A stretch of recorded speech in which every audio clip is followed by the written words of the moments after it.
Alors, vous connaissez certainement la célèbre phrase de Walt Disney: «Disneyland ne sera jamais terminé». Pour lui, l'ouverture d'un parc à thème n'était pas une fin en soi, mais le début d'une quête d'innovation, justement sans fin. Il planifiait constamment de nouvelles attractions. Il était si tourné d'ailleurs vers l'avenir qu'il a continué à rêver à de nouvelles attractions pour Disneyland ou même à un nouveau parc, Epcot, jusqu'à son décès.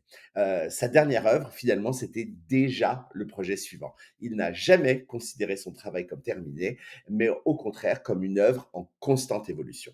Eh bien, cette philosophie, vous savez que vous pouvez l'appliquer, c'est une leçon puissante au leadership. Dans notre culture, on a un petit peu tendance à faire des to-do list et à célébrer l'atteinte des objectifs. On coche une case et on passe à autre chose. Mais un grand leader, eh bien, il sait que l'innovation, en fait, c'est un processus continu.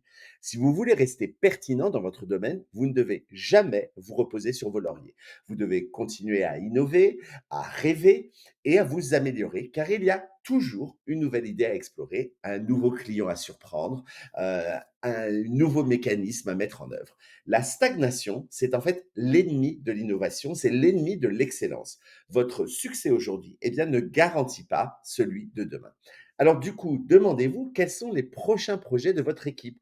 Comment pouvez-vous continuer à surprendre vos clients? Il y a des tas d'exercices que vous pouvez faire pour arriver à cela en équipe et on pourra en reparler une autre fois.